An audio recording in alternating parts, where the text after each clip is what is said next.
Notre travail consiste à intervenir auprès de personnes en situation de handicap. Et on intervient donc avec des outils d'art plastique, avec des techniques d'art plastique pour finalement les amener, par le biais d'outils adaptés, à être en mesure justement d'être eux-mêmes dans une situation de création. Et plus récemment, donc pour le projet de cette année, nous sommes allés en direction même d'une médiation sur le handicap auprès d'enfants ordinaires, par le biais des arts plastiques.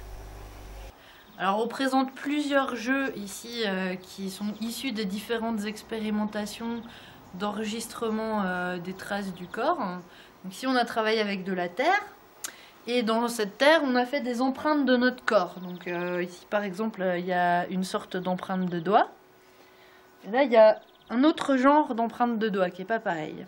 Donc on voulait remettre ça en jeu à travers un memory sensoriel. Donc on a caché dans les boîtes des petites sculptures comme celle-ci. Donc l'idée c'est d'essayer de trouver le couvercle qui correspond en fait. Donc il y a une image du geste ou de la partie du corps qu'on a imprimé dans la terre, et il faut voir si dans la boîte il y a ce qui correspond.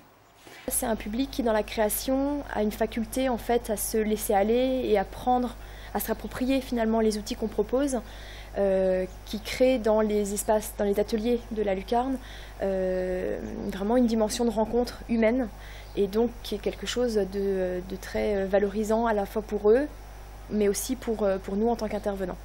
Alors un autre jeu, c'est un périsole, c'est un puzzle de périmètre. Donc on se couche sur le sol et on trace le contour de notre corps, ce qui est notre manière d'enregistrer une trace du corps. C'est d'ailleurs celle qu'on utilise sur les scènes de crime, c'est partie un peu du jeu. Donc là vous en avez une entière, puis là vous avez celle des jeunes de Saint-André avec qui on l'a fait, qui ont chacun une couleur différente. Donc vous avez le modèle, maintenant il vous reste à reconstituer le puzzle.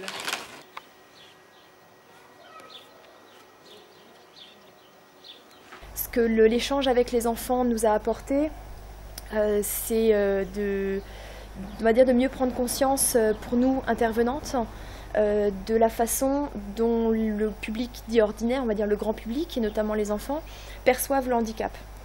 Donc on s'est aperçu que notamment ils avaient une perception relativement, on va pas dire faussée, mais pas très réaliste. Pour les faire se rencontrer et faire communiquer autour du handicap, en fait, on a proposé aux enfants de faire un petit jeu avec une contrainte de handicap sensoriel. Donc on leur a imposé à chacun soit de ne plus entendre, ne plus voir,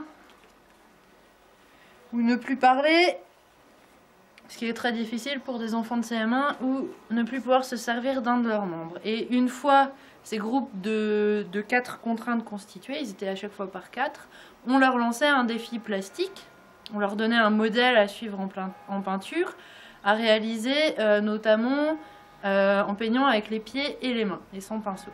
Chacun d'entre eux pouvait utiliser juste son pied gauche ou son pied droit, ou juste sa main gauche ou sa main droite. Il fallait reconstituer une forme qu'on leur donnait. Et donc ça c'est un exemple en fait de ce qu'ils ont réalisé.